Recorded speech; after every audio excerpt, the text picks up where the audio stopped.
Alright, so here we have the Traxxas Sledge. This is the 1/8 truggy chassis race truck slash basher. Guys, welcome back to the channel. I'm Chris. This is PNW RC Madness.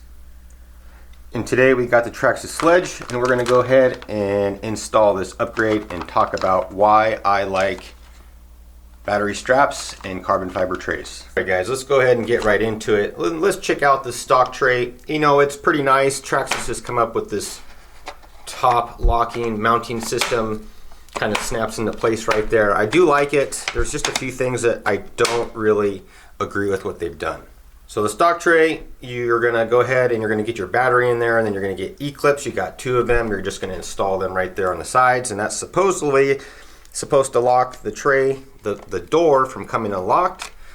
The problem with that is when you do land upside down, the inertia of the downforce of the impact, or whatever you want to call that, these can actually come out of the hole. How, I don't know, but it's happened before.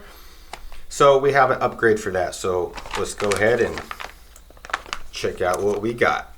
Okay, so the second reason, besides the pins locking into place when they fail sometimes, or you forget to bring your pins, or you forget one and then your trays come out, your battery will actually fly out. Sometimes it'll stay connected and other times it'll just fly out completely. That is super dangerous. So let's go ahead and try to avoid that.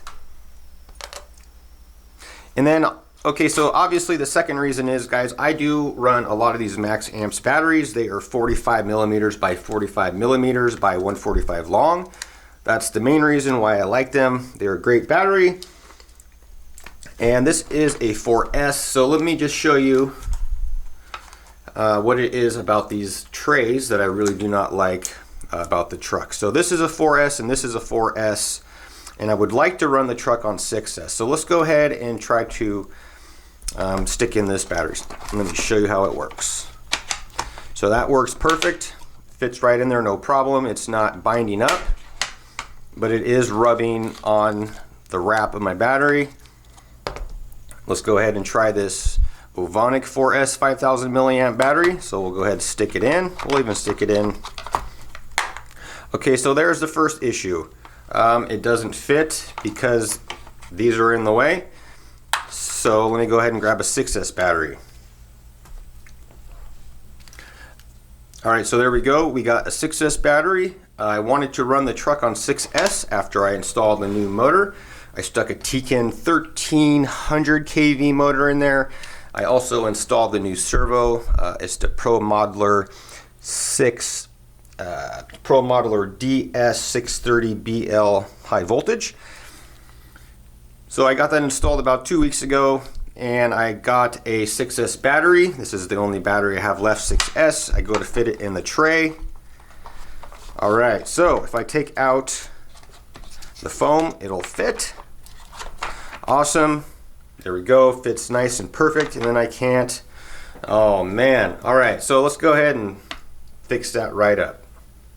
That, my friends, is why I don't like this battery tray, because I just can't install any battery that I have in my collection. Throw it right in there. It doesn't fit.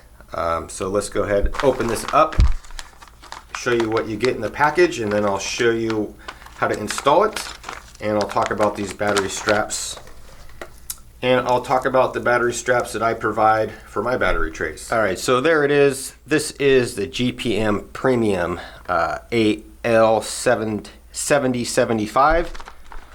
So there is our servo saver. That must be 7075 aluminum, and then 7075 aluminum piece. It looks like it probably screws down to the chassis, and then our carbon fiber looks to be about 3.5 millimeters. So that, again, that's the GPM.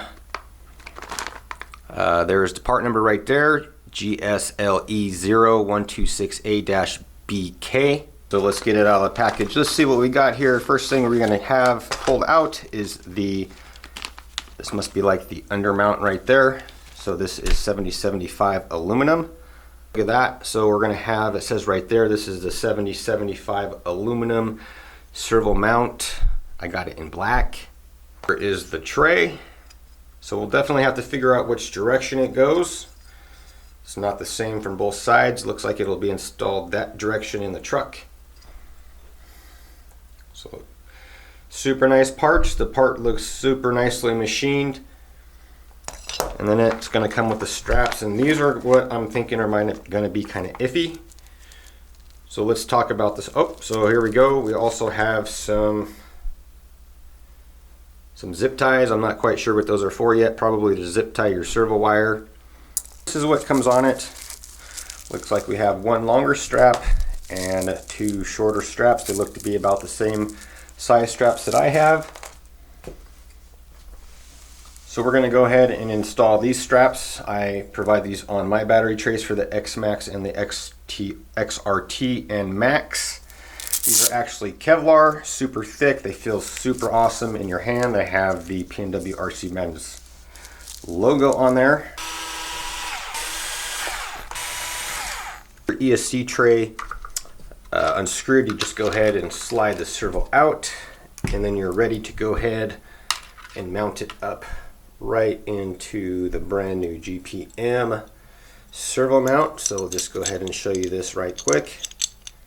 Make sure the servo fits. Alright, so there we are. Check that out. Super nice.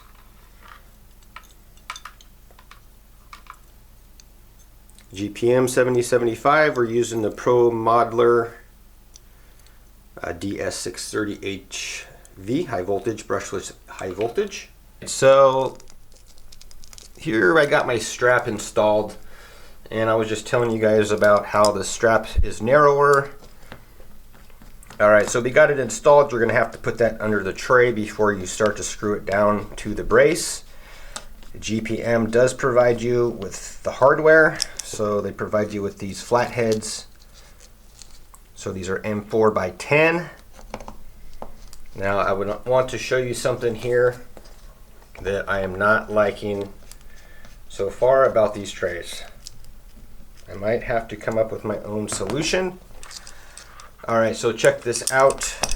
Since the hole is not big enough for the strap, we're going to go ahead and route it out to 4 millimeters, and we're also going to widen it.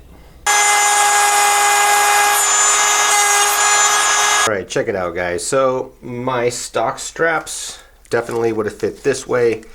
I'm not thinking they're long enough as I'd like them to be, so this is the factory strap. So what I would have did is I enlarged these because they need to be 4 millimeters at least for my P&W RC Madness straps to fit. So we just went ahead and notched that there, relieve that, and then we open that up so we can go ahead and install the straps. Check it out. So we got the carbon fiber plate mounted up, and we got our straps in.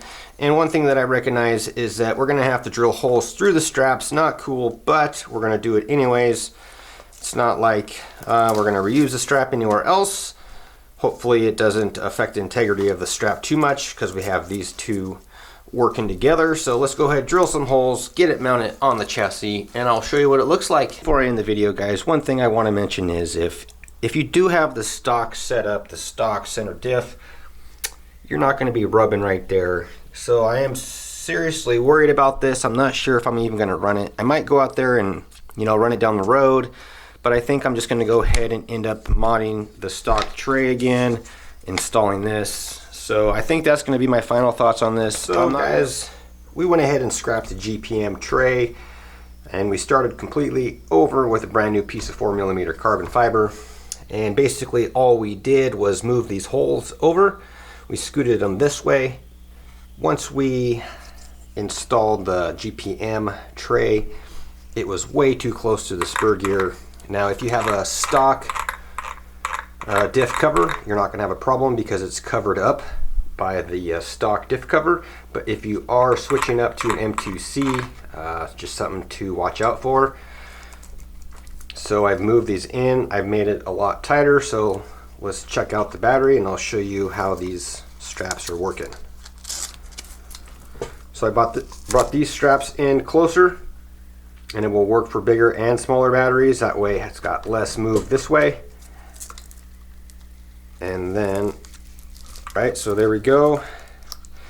Now with those holes, those slots in the carbon fiber tray being closer together, it actually squeezes the battery and it makes it a lot more sturdy. So you can see right there, I hope, between the spur gear and the strap, we got a couple millimeters.